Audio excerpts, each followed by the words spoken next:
to be here tonight. Yeah, just kind of a funny thing with Crystal City, the documentary. It has been kind of widely received overseas in all these places, Australia and London and Copenhagen, Amsterdam, and most recently Bratislava, Slovakia, and it was, or Slovenia, and it was actually subtitled over there. So if you speak that language and would like to see it in translation, it's available. So tonight I wanted to talk about a topic I've talked about before, but I think it's just so relevant to the stressors we're all facing right now, and that's just living with uncertainty. You know, I think uncertainty, as I've said, for me is one of those really difficult things that where there's like you're kind of between something, you're there, you don't know what to expect, you don't know what's happening in some ways, and that can really lead to a lot of anxiety. And it is fertile ground for what we call cognitive errors to kick in, for mistaken thinking to cause us to start spinning around, worrying about the future or regretting the past, and just it kind of pulls us right out of the present. So it's that one of those skills I think is really important for us to manage and learn at least how to live with uncertainty, because life is uncertainty basically, right? There's oftentimes we're waiting for something, waiting to get news, waiting to hear what happens, kind of, and we can sort of keep our life on pause. I think one of the challenges of uncertainty is learning how to be in the present and enjoy yourself to the extent that you can, given the set of circumstances that you may be living with. So let me talk about a little bit about this. Then I want to talk about some tips to maybe deal with uncertainty. But we are hardwired to basically respond to fear. Our brains, and that goes back for a survival strategy, basically, from living in a challenging environment where we kind of, men especially, I think, sort of scan horizons and notice fear subconsciously, and that would be tigers or other dangers.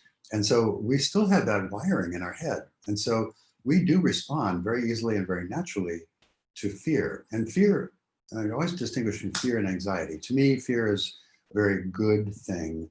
It's an incredibly important warning system. When we feel fear, we know that there's something that we need to notice and maybe do something about. So it's a really healthy thing. What gets us in trouble is more the anxiety. And to me, that anxiety is this really kind of fear that's become trapped and not expressed and not felt, and just kind of starts to spin. And when that fear gets kind of trapped and starts to spin around, that can really lead to anxiety, which then introduces rumination and just kind of getting stuck. And that then triggers all kinds of things. So our brains are basically hardwired. They're doing what they're supposed to do. What our job in that equation is to feel the feeling and express it and release it. And so fear is not meant to be a chronic state. Fear is a momentary warning that we notice and take action on. And so anxiety is really kind of not very productive, I think, unlike fear. So that's really important. So when that happens, and it happens a lot to me these days, I'm sure it happens to everybody these days, just because of the times we're living in and the challenges that we all have toward just what used to be what I laughingly called normal 6 months ago is very different now. So first thing to do, quiet the limbic system. And what do I mean by that? The limbic system is that midbrain. It's where addiction lives. It's all about emotion and reacting with neurotransmitters, and it's where trauma resides. So if we have a traumatic history, and many addicts do, of some kind of emotional abuse or physical abuse or other kinds of abuse or neglect for that matter, oftentimes those feelings get kind of stuck and not processed, and they get stuck in the limbic system. And they say the limbic system has no windows, it has no timestamp. And so if my limbic system gets activated with a certain feeling today, it may be the same feeling I had when I was 6 years old. And my limbic system doesn't know if I'm 6 or if I'm an adult today. It's just responding to the sheer emotion that triggers. It doesn't know anything else. And so that's the part of our brain that gets triggered with addiction. And so when we get triggered with anxiety and living with uncertainty, it's really important to know how to quiet that limbic system. So one of the things is to spot fear when it starts. I think that the more fear grows, the more it kind of gets hold of us. And so I think if you notice fear, and oftentimes, at least with me, fear isn't so much a conscious realization at first as it is a physical sensation. So for me, fear is in my stomach. It kind of starts to churn and get tight. And I realize, that's usually fear. What's going on there? And then, so my body often tells me what's going on. But we can really spot it. And the sooner we intervene, the better. Because if it grows, it starts to get kind of more powerful. Figure out what your irrational thoughts are that kind of fuel this. So irrational thoughts are these mistaken beliefs that kind of color how we interpret reality, right? And so examples would be, jumping to conclusions, or black and white thinking, where I box myself in the corner thinking my choices are that or that and nothing in between. Catastrophizing, minimizing, projecting on other people. So there's a bunch of those. So if I have a tendency to catastrophize, then if I'm starting to catastrophize the situation, I have tools to intervene and say, well, maybe it's not really so bad. And you do some reality testing, and you get some opinions from other people, and just kind of deconstruct the anxiety, the worry as best you can, but really then focus on the rational thoughts. What's the reality here? Is it really that bad? What's the chances that could actually happen? That kind of thing. So yeah. And then through that way, then we can sort of learn how to manage our emotions and manage that fear, and hopefully keep it from converting into anxiety. A couple of the things I found useful, to stay positive. And if you're in uncertainty, if you're under stress, if you're having a lot of anxiety or other kinds of mood problems, I'm sure if somebody tells you to stay positive, you probably want to smack that person. And I understand that, because if I'm in a mood where I'm not feeling very positive, somebody says, stay positive, you do kind of want to smack them. But I think it's really important, if we can pull ourselves out of the negative space, we'll feel a lot better, and try to be in a positive space as best we can. I'm not talking about being ridiculously Pollyanna-ish, but just kind of being more balanced, not just always focusing on the bad stuff, but trying to see the negative and the positive in the same way. And the way I do this that helps me a great deal is gratitude. Making those gratitude lists we talk about all the time. If I'm in a really bad negative space, if I can make a little gratitude list, I guarantee it changes how I feel. And I start to feel, I feel more balanced, at least in what I'm aware of. So gratitude is really important. And then speaking of balance, that balance thing, I think we have to really focus on what matters. If I'm have stuff going on in my life, I can really focus on something that may not be the most important thing to worry about. And I think when we get stressed or uncertain about things, we have to kind of do the next thing, the most important thing, the thing that needs our attention now. And so I think that is also another skill, to kind of stay focused, stay on task, stay applied to whatever it is we're going on, and not kind of floating away in unrealistic fears or catastrophizing or minimizing, saying, this is not a problem, when in fact it might be. Don't seek out perfection. I think oftentimes if I'm in that state of uncertainty and having anxiety, one of the culprits that keeps me kind of tied down there is perfectionism. I want to do it perfectly.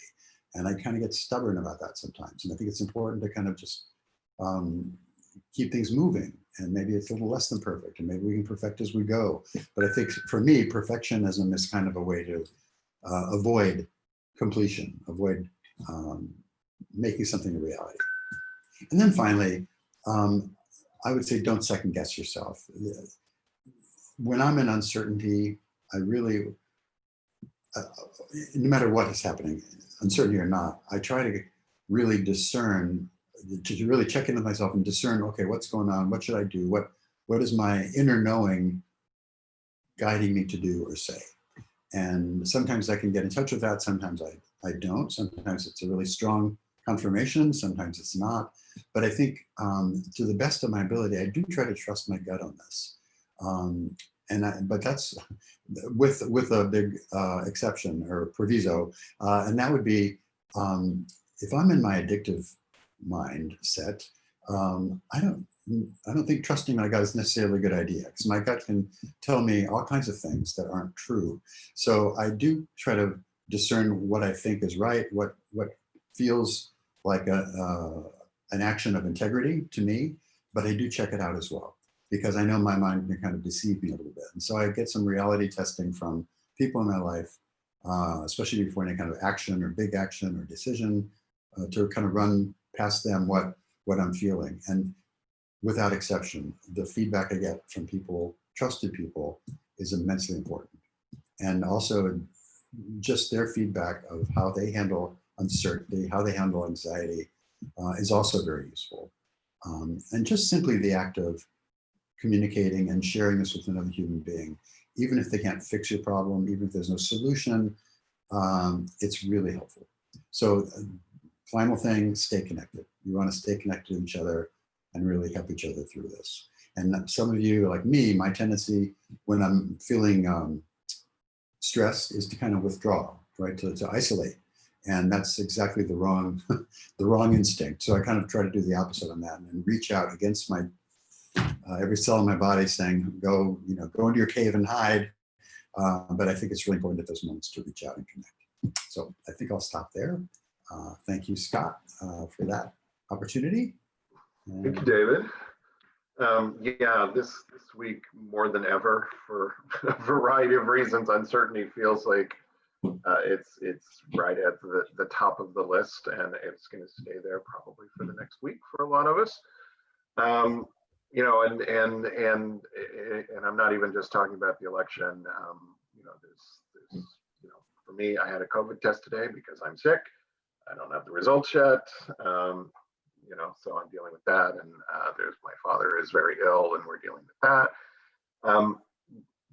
You know, I like what you said about spot fear when it starts, and then we can address it, because my tendency is to go from one fear thought to instant catastrophe. I can go from normal, perfectly fine, to, you know, broke, homeless, living under a bridge with no friends in about a half a second in my head.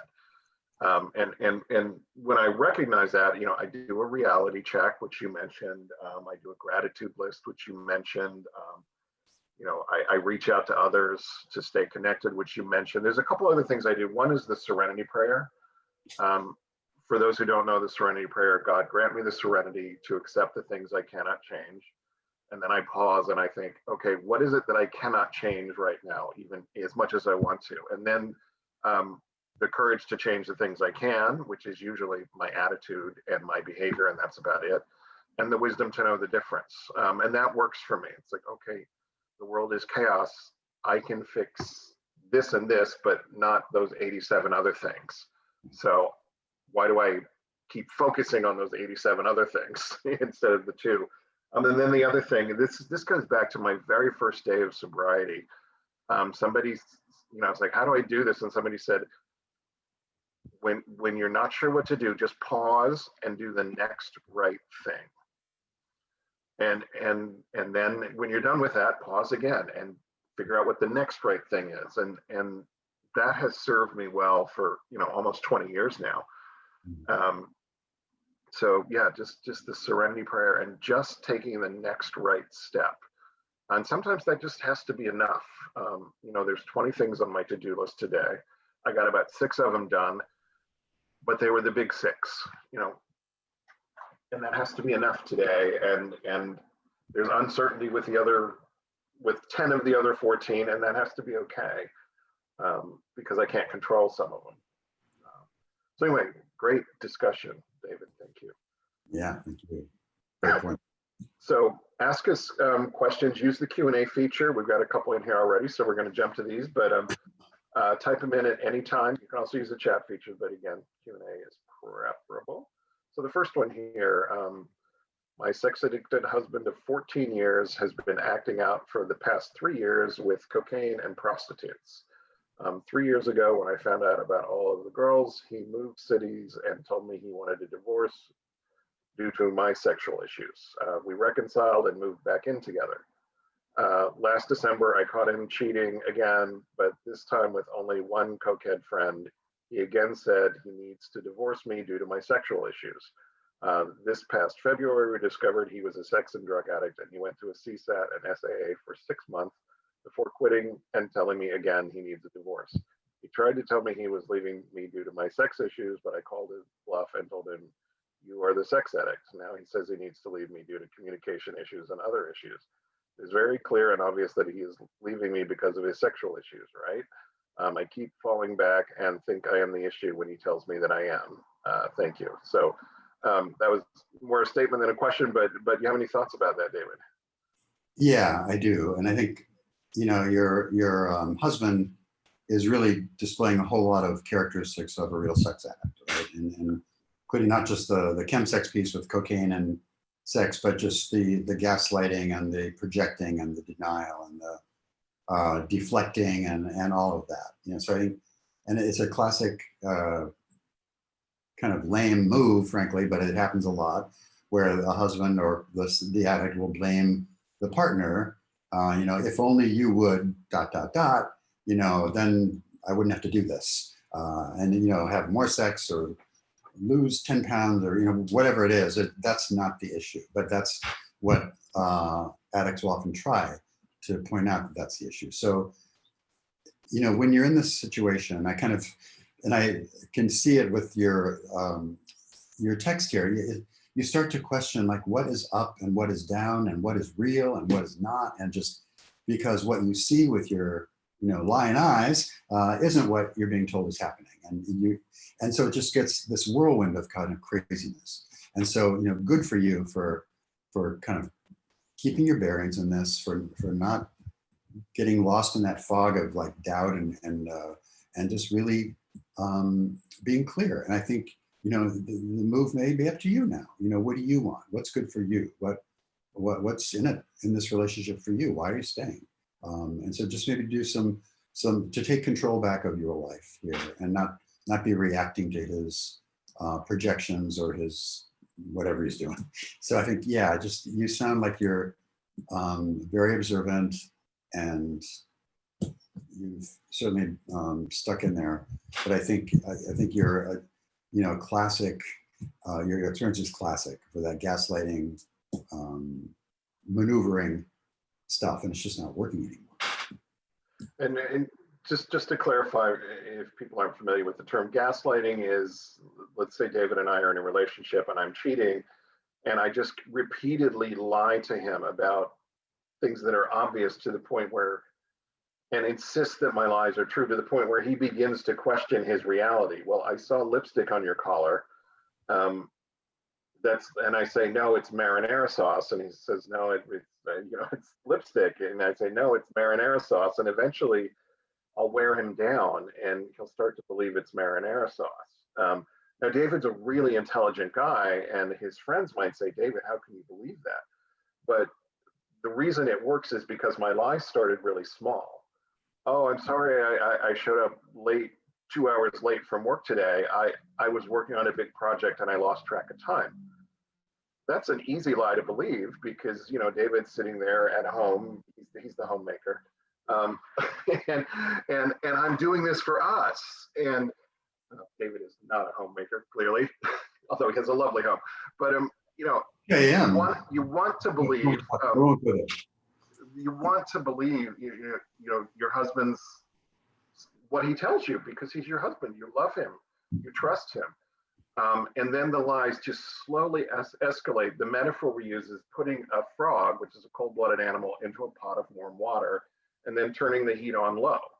And the frog eventually boils, but doesn't realize that it's being boiled because the temperature just raises so gradually.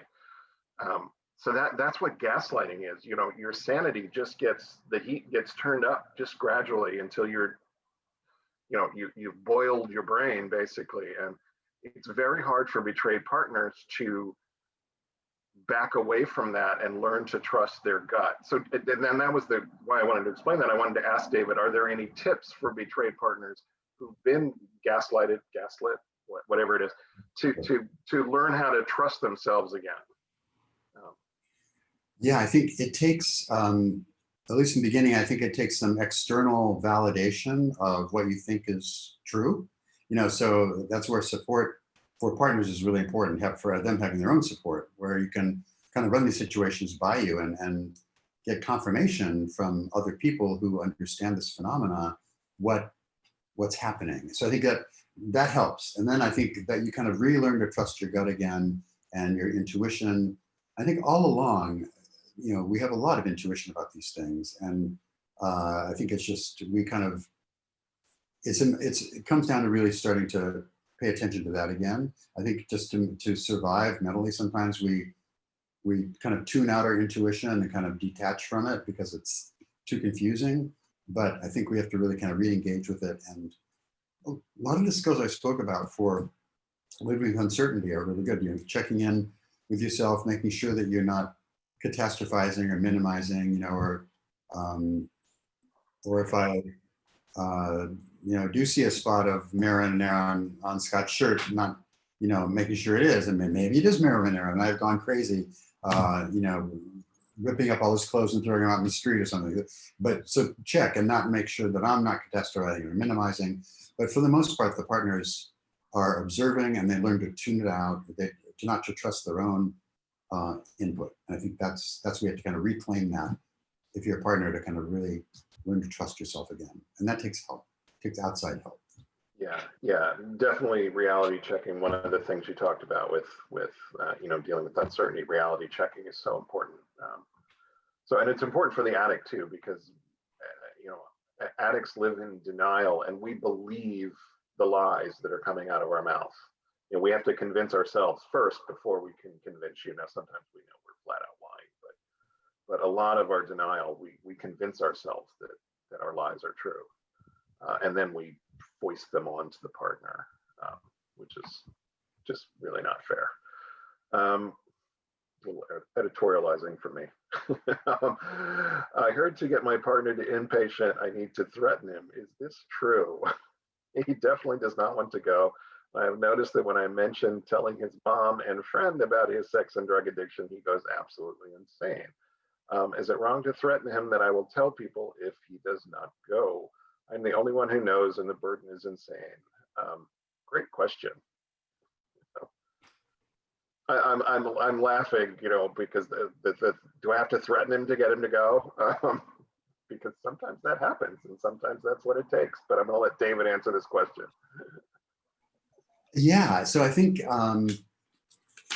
very often people don't choose on their own to get help, at least a residential setting, for any addiction, sex addiction, porn addiction, drug addiction. There's usually some kind of crisis or something goes wrong, and there's a little window opens, a window of opportunity where we can intervene, where the bubbles burst, and like maybe this time is the time to do something about this that's repeatedly gotten me in trouble. And that can be an arrest or a disease or just heartbreak or really hurting something or missing a family event, whatever it takes. And very often, there's interventions where the family will get together and really say, you've got to do this, and there's really no choice.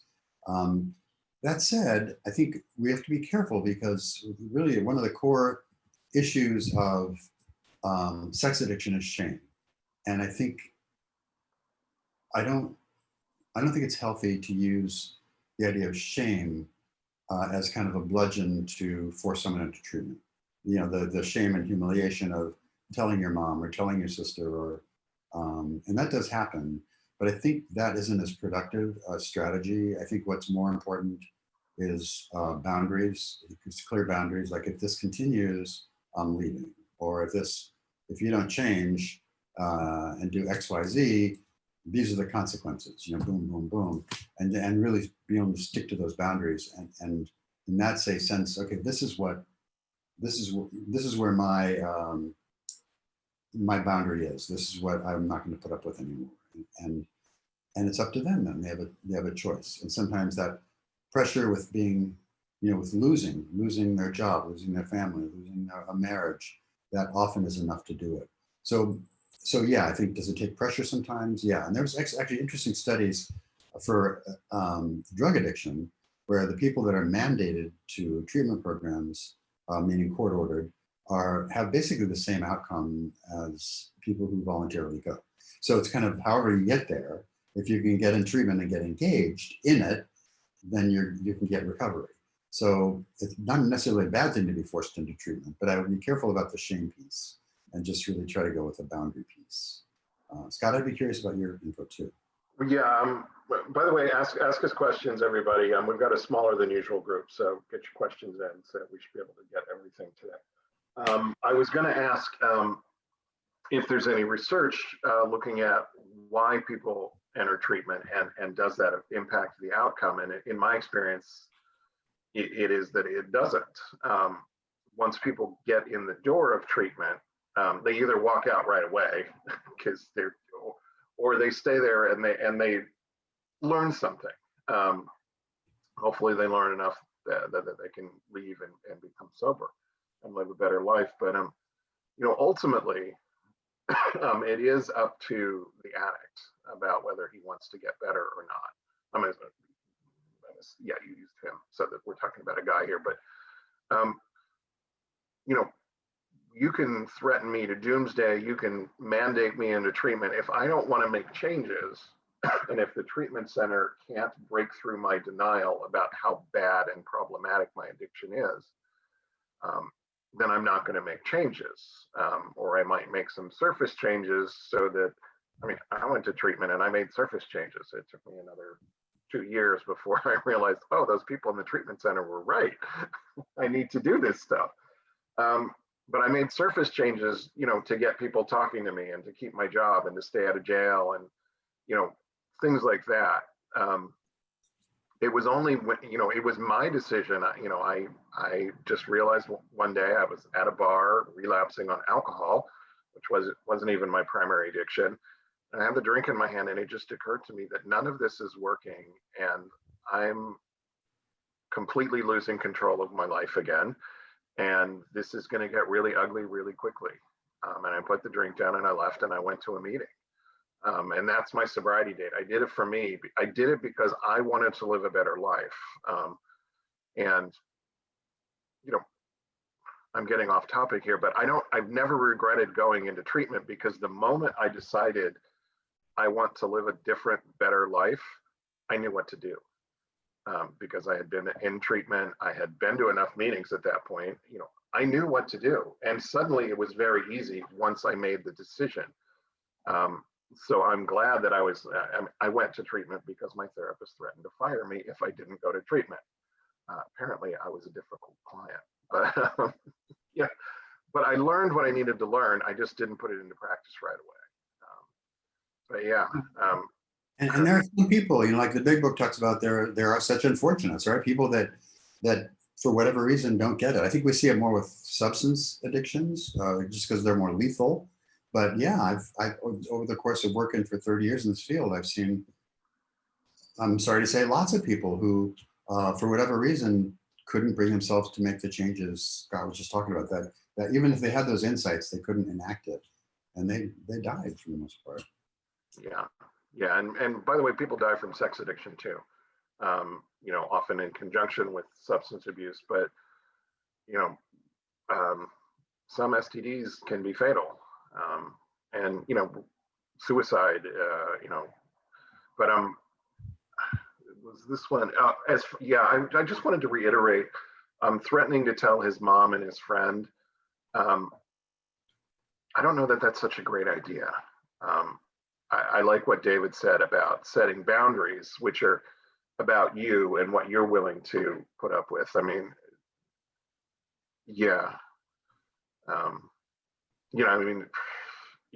a family intervention, usually everybody already knows that the addict is an addict. With sex addiction, there's still a lot of shame around it. David, how do you feel about outing somebody as a sex addict as a way to push them into treatment? Yeah, I have hesitation about it, just because as a therapist, I've seen such damage caused by shame from wherever it comes from. I just don't think it's a positive force. And so I worry about that. That's why I think there's other methods that are probably more beneficial to everybody. I think sometimes it feels good in a bad way to threaten to out somebody and do that damage, but it's really devastating, and you risk the chance of suicide and all kinds of stuff. So I'd be cautious with that. You're really playing a fire with that. Yeah, and it's like, dragging the kids into it. You have to remember that whatever you say to your kids can't be unsaid, and that goes with mom and friends and everything. Once you say it, it's out, and you can't unsay it. And there's a very good chance that you'll regret things like that later. It's better to just set some personal boundaries. Yeah. When you do this, I feel this way, and to protect myself, I'm going to respond by doing this. If when you refuse to go to treatment, I feel unsafe in our relationship. I struggle to trust you, and I'm going to move out of the house, or I'm going to ask you to move out of the house until that's a boundary that's effective. It's really not trying to control the other person. It's saying, if you do this, Right. I will respond in this way. That's my boundary. Right. Okay. Do you ever have addicts go into residential treatment for just porn addiction? Yes. The just is amusing to me. It's in air quotes. I love it. Yeah. Having seen the devastation sometimes that porn addiction can cause. Yeah, totally. And is that a legitimate use of residential treatment? Yeah, totally. If we look at the brains of people who are porn addicts, they're right up there with cocaine and methamphetamine in terms of the dopamine reward system that's going on, and the hijacking of their arousal template, and the impact on their lives in terms of sexual dysfunction, and really messing with their arousal templates and kind of skewing what they find attractive and kind of getting them way off into left field. So it's a devastating addiction, and it's totally one that I think does require some really intensive treatment. The sex addictions, along with amphetamines, by the way, don't often have a residential component if you're going through insurance. Actually, amphetamines less than sex addiction these days, but they do require, I believe, some residential component. Just like a seeing integrity, it's an intensive model, and people they're there for 2 to 4 weeks. It's away from their lives, away from the conflict, and it's very controlled, safe environment. And just, can you do it on your own? Yes. But does it save you enormous amounts of time? Absolutely. I think just probably a couple weeks in treatment probably saves you a year of therapy, honestly. It just, there's a lot of skill and growth that happens. So, and also for porn. I mean, just porn is really, it impacts the brain, it impacts sexual functioning, it impacts arousal and desire, and just, it's a very serious issue. So yeah, it's a serious issue. Yeah, I equate porn to meth in terms of how addictive it is. It's just incredibly addictive, much more so, I think, than any other form of sexual acting out that sex addicts engage in. I think porn is, it's the daddy these days. It didn't used to be, because you used to have Playboy, which was pretty softcore, and you got like 10 pictures, maybe 3 of which you were attracted to, or Penthouse, which was a little more clinical. Things, but you didn't have a lot of options. Now anything you can think of, you can find it, and you can find it fast. Porn, the real problem with porn is that tolerance develops quickly, and escalation develops quickly, and that means things that you end up looking at, things that would have turned you off when you started looking at porn, and you can't believe you're looking at it, but now you need it. It's like heroin. Nobody starts out shooting heroin. Everybody starts out with a beer or a joint or something. Nobody wants to be a heroin addict. Nobody wants to look at bestiality or child porn, but people get there, and they get there fast. I mean, do you see that with some of the porn addicts we have in, just the escalation? Oh yeah, I don't know of any research on this, but I know they used to look at for like an alcoholic, the age, from first ingestion to, being an addict was a number of years, some 20 years or something. Porn, probably that trajectory, like meth, is probably much, much shorter. I would say under 5 years. You can go from no experience, 5 minutes. After that too. It's incredibly powerful. You bet. Yeah, so, and some people are more vulnerable than others to addiction, and it can go really fast for them. And we're seeing, kids who first look at porn at 11, and they're in treatment centers for adolescents by the time they're 14 for porn addiction. Right, with sexual dysfunction and everything else. Yeah. So, all right. Is being a mother enmeshed man, covert incest only, mainly emotional, a big issue to get over in recovery?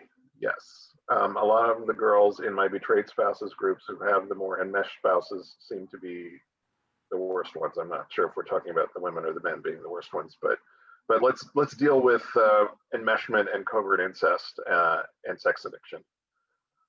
Okay, sure. So covert incest, like we say, is not actual, well, by definition, not the actual kind of physical abuse, but it's more this, it's talk, it's being inappropriate in terms of sharing details. So for example, a father might share inappropriate details about his sex life with his wife, with his daughter. He might not dress appropriately or walk around the house without clothes, or make suggestive comments or comment on his daughter's body, or maybe her breasts as they develop, that kind of thing. That's just kind of. And the flip side of that is not respecting her privacy, walking in on her when she's changing, or commenting on her developing body, or Right. being overly controlling of her emotional and romantic life, things like that. Right.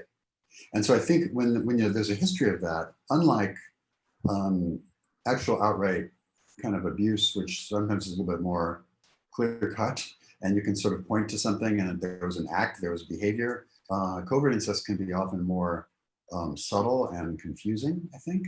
And kind of, there's a lot of mixed messages. There's a lot of mistaken beliefs. There's a lot of core beliefs about oneself that get kind of confused. And so I think we tend to carry this confusion into our adult relationships, and it starts to play out there until it's really, I think, addressed through treatment. So yeah, I think it's a more stubborn kind of problem, because oftentimes there's nothing specific to point to until you start working with a therapist who can sort of point out. A lot of people, I think, who experience that don't understand it at first, or don't know what happened.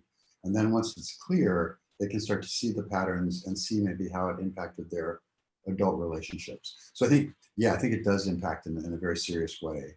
And it's a very hard one. And it occurs, for both men and women have that common. There's no gender.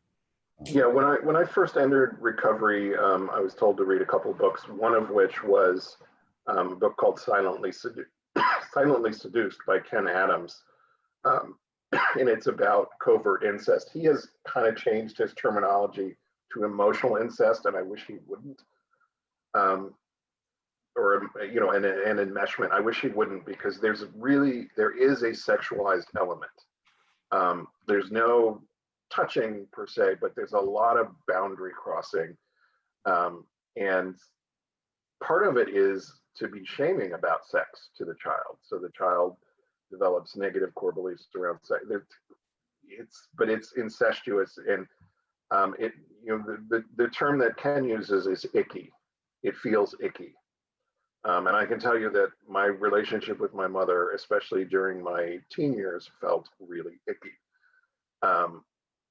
But I would have sworn up and down that I was not abused in any way, especially not sexually abused. And then I read his book. I was like, oh my God. And the long-term impact of covert incest is exactly the same as overt incest. The effects, the impacts are exactly the same, except there's an extra layer of this shame but nothing happened. And this, we sort of try to gaslight ourselves. Nothing happened. Why do I feel this way? Why do I act out sexually? And I think it's very common among male sex addicts to have dealt with either overt or covert incest. Sex addicts in general often have a history of sexual abuse, one form or another. So I don't know if that covered it. So, yeah, that's good. Is it best to be in the same city when we do a therapeutic disclosure? My wife and I are separated for 2 months after her discovery of my sexual acting out. I assume this is a therapeutic separation, but it doesn't say that. She wants me to disclose soon, but it seems more dangerous for our relationship if there is no way to see each other in person for weeks after disclosure. Interesting question.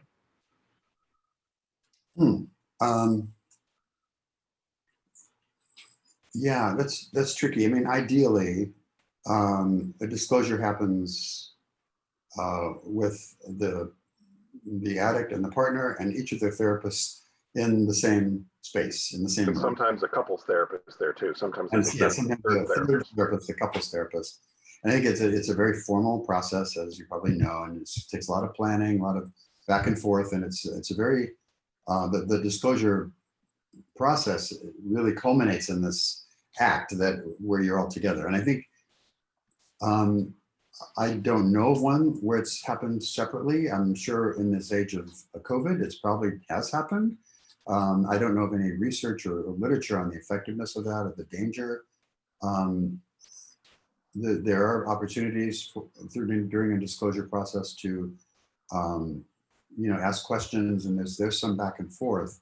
So I guess as long as you have the ability to do that, and the lines of communication were strongly, established, I suppose it could be done. I don't think it's ideal, frankly, but I don't have any experience with that at all, except my gut feeling of that wouldn't be ideal. I don't know, Scott, do you have any thoughts on that? I think the most important thing is that each of you has individual support after disclosure, more than being in contact with each other. She's going to take what you disclose. Hopefully, if the disclosure is done right, she'll be able to ask questions. She's going to write a response to that, and then you'll process that in another session, where ideally you would all be in the same room with all the therapists. And then you get to respond to that in yet another session, kind of saying, I hear your pain. This is what I hear you saying you need. I'm willing to do this, this, and this. Please leave me, So it's a real back and forth. And ideally, yeah, you want to be in the same room for it. I don't see why it couldn't work on a Zoom setting, but we do all kinds of things on Zoom these days. So yeah, there's a good book by Stephanie Carnes called Courageous Love. Courageous Love. It talks about the disclosure process. I highly advise getting a copy. I also advise coming to any of the men's addict support groups for men, because there are a lot of guys there who've done disclosure. And you can say, hey, my wife wants me to do disclosure. Do you have any advice? And the guys are really forthcoming. And very supportive in those drop-in discussion groups. There's one on Monday that's really good. Not sure if it's hosted by Joe Saavedra or Troy Love right now, but it's Monday mornings. There's a couple others. Sunday night's a good one. So yeah, reach out to guys who've done a disclosure before, and you can do that on our site. If my spouse is a sex addict, porn and purchasing girls, I'm hoping that's women. Would there be a reason he can't perform sexually with me anymore? Oh God, yes. Maybe I'm not enough of a high for him. Great question. And, sex addicts, along with porn addicts and chemsex addicts, have this dopamine addiction, intensity addiction. And as we talked about before, because of tolerance that is universal with addiction, very quickly you start to need more, and there's an escalation where more dopamine is required, more stimulus to get that dopamine is required, and the whole thing kind of spins out of control. So the real effect of that, though, in a relationship is that suddenly the minimum level of stimulation required to get even aroused is so much out of bounds with a normal human experience that human partners no longer are appealing in that sense. And so people are chasing the intensity to get the dopamine hit. And that, as we mentioned, gets them into pretty bizarre things sometimes for people. But so what does that leave? It leaves the partner feeling like, what's wrong with me, right? Being less than, feeling like you're not enough. And I guess my message to you is that when somebody has hijacked their arousal template with all that dopamine intensity off out into outer space, there's no human being on earth, no matter how they look, that could be enough. In fact, with porn especially, it's more speed. It's the different images, one after the other after the other. So a human being, right, is going to be one person in one, time and space for a period of time. And a porn addict trains their brain to need novelty right after the other. And so that too. Also, porn and sex addiction, when you're purchasing someone and when you're looking at porn, there's no risk, there's no vulnerability. It's a very different sense of, I'm controlling my pleasure with these images and bodies that are here to please me. But if you're dealing with your partner, there's emotional content, there's some risk, there's some awkwardness sometimes, there's some playfulness. It's a human connected experience. And the experience of porn and sex addiction is not. And I think so. Your sex and porn addicts, their arousal template have been hijacked, and it really it's nothing that you could do anything about, really, in terms of you. It's not about you. I know it feels very personal, obviously, but it's not how you are or how you look or anything like that. It's about this need, this chasing for dopamine that he's often running. Yeah, Dr. Pat Carnes did a study, I think about 20 years ago. He was looking at traits of sex addicts, and one of his most prominent findings is that sex addicts are really bad at sex.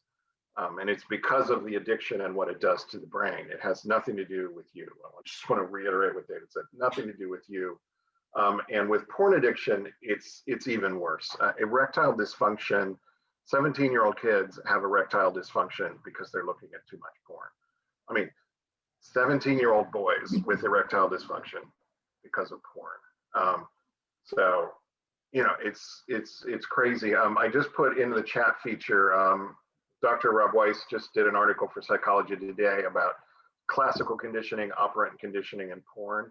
And this kind of explains it really well. And then I think if you just Google porn-induced erectile dysfunction, or just even erectile dysfunction on our site, just type that into the search feature. I've written a couple of articles about porn-induced erectile dysfunction, which is called PIED for short. That's how common it is. We have actually created an acronym. So, okay, next one. Did I miss? I think I repeated you, David, but that's all right. How can my sex addicted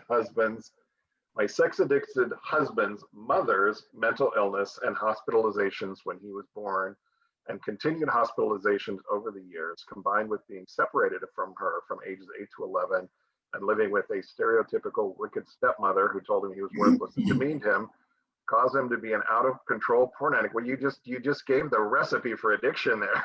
I mean, that's how you make an addict. Yeah, wow, you kind of checked all the boxes there, I think. So what we're seeing here, and it's not unusual, right? You have irregularities in the family of origin, and that can be, an addicted parent. It can be a parent with mental illness or a sibling. It can be a sibling with a chronic illness that gets all the attention, and then where everybody else, all the other kids are kind of bystanders sometimes. So anything unusual like that can really contribute to an irregular and inconsistent attachment. And meaning how do I learn to form relationships? Well, if I have a mother who's mentally ill, she's probably not going to be very consistent or regular with me in terms of how I relate to her. So I kind of get an early message not to trust that relationship, maybe not to trust any relationship, maybe with a woman, maybe with anybody. And so it starts to impact how we relate and attach to people. Maybe I don't trust anybody. Maybe my needs are never met. Why should I take a risk? I'll meet my own needs, that kind of thing. So yes, I mean, absolutely, that the idea of being early on, the idea of separation, it's most profound at an earlier age, but ages 8 to 11, that's still young enough where kids need their parents. And if they're separated, and oftentimes, it's probably better now, but I know when I was a kid, when people disappeared, there was a lot of mystery and a lot of shame about it, and just that a lot of family secrets about what was actually happening, and that all compounded the damage, I think. So yeah, I mean, all that stuff, the irregular, inconsistent relationships as a kid, abusive relationships as a kid, the absentee parent for whatever reason. So yeah, and so what does the addict do? They grow up with these messages that, I can't trust anybody, I won't be vulnerable, I have this secret life, I have needs that nobody's ever going to meet, so, and that kind of really fuels addiction. So, I mean, and the reason we turn to an addictive substance or behavior is because we have this emotional pain, and we can't get it regulated the way that a kid in a healthy family could. I can't turn to my mother or my father, so I'll turn to something where I know exactly what it's going to do for me. It's going to make the pain go away for a little while, whether that's alcohol or drugs or porn or whatever. It gets me out of my pain temporarily, but it works every time, and it's consistent every time. That's how addicts are born. We don't trust people, we do trust a substance or behavior. And we learn it very early. Both ends of that equation, we learn early. Why do some guys, upon their wife having discovery, the discovery is not all about the wife, by the way, immediately want to go to rehab and get better, and some want a divorce and to run away? Is the latter just more full of shame? So why do people react differently after giving discovery? I think it's you kind of hit one important factor. That's the idea of shame. It's our patterns of coping with things just like discovery, painful emotional experiences. And I think depending on our kind of wiring, I think some people get into like a fight or flight thing response, which is more about action and doing something, and other people kind of, we talk about fight, flight, or freeze. They do the freeze response. I think that's often with shame and kind of withdrawing and kind of disappearing. So I think we all have our ways of coping with, and I guess discovery could be a traumatic event of sorts. When we get traumatized, we kind of instinctively react in different ways. I think that probably explains it. And there's probably other socio-cultural factors, there's circumstances maybe too, but I think people, and depending on the motivation too, I think the nature of the relationship has an impact. I mean, some people truly are pained by their addiction and want to save their marriage and work on their marriage, and others may not be as clear cut on that. So I think the circumstances may vary as well, but I think a lot of it has to do with our innate kind of patterns of how we respond to crises, and do we jump into gear, or do we kind of go quiet? So that's one major factor. Yeah, and I think some people sometimes think, well, everything, obviously you're going to reject me, so I'll reject you first. You think that might, and again, that's shame, but is that in play maybe? A defensive disconnect there, yeah, before, or offensive, I should say. Yeah, too. Oftentimes, and there's usually so much emotional pain and secrets and damage at that point too. Sometimes in recovery, when you're first in recovery, I think just facing the addiction seems monumental, but there's often a lot of wreckage as well. And it sometimes, I think, seems easier to just run from it. So I think whether it's a relationship or circumstances, so I do think people sometimes kind of bail on their responsibilities and their life sometimes, thinking it's kind of the easier, softer way, but it never is. But we could do that sometimes. Okay, this next question is from the wife of an over 50 porn addict, and says the addiction ends up with us rarely having sex and the addict needing Viagra when we do. I feel like this has impacted me deeply. And that's very common for the partner of a sex addict who's struggling with sexual dysfunction. It impacts the partner as much as the addict. What advice can you give to a spouse to heal that very painful hurt to myself as a sexual and sensual being? Yeah, there's an incredible amount of pain that goes with that experience of someone kind of pulling back or not being able to perform.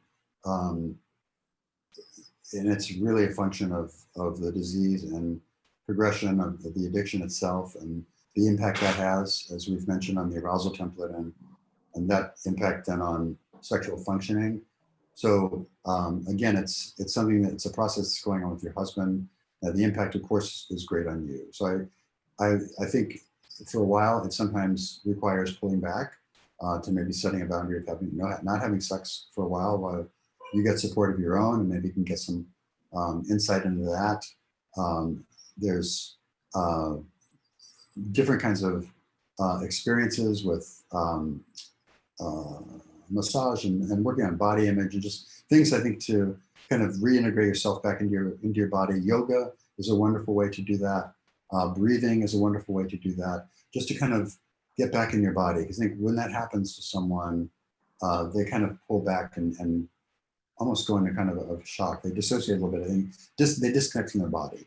And so I think the more you get back into your body and your feelings and feel the right to have those and feel good about those, I think then kind of speak your truth, the better. But I wish I could give you like a magic formula for it. It's a hard thing to do, but I think it really requires support from people that have been there for you. I think talking about it, the groups of women, we have many on SRH here, but those are really powerful because you get the validation and the support from people who've been in the experience and know. And I think that probably is where healing starts most of all, is with other women who can share their experience with you and give you the feedback while you do that work of reconnecting with your body and your spirit. Yeah, and I feel like we say this every week, and in every group I'm in, an addict, a sex addict's choice to cheat has nothing to do with the betrayed partner. It impacts the betrayed partner beyond belief, but the decision has nothing to do with the betrayed partner. There's no shortcoming in you that causes an addict to cheat. The shortcomings are in the addict. It's the unresolved childhood trauma and the shame and the fear of connection and the fear of intimacy, the fear of vulnerability. That's why we turn to substances and behaviors, and it's not a judgment on you, ever. They may say it is sometimes, but they're lying. And they may not even know they're lying, but they are. And as they get deeper in recovery, they'll realize that. And so, yeah, I'm sorry you're having to feel that. We're out of time. We're not going to get to all of our questions today. So we apologize for that, but we will be back next week, same time, same place. So please save your questions, bring them back next week, and we'll get to them then. Anything you want to say to take us out, David? No, just great question tonight. Thanks everybody for your involvement and hard work you're doing on yourselves and healing. It's great. It's beautiful. All right. Good night, everybody. Good night.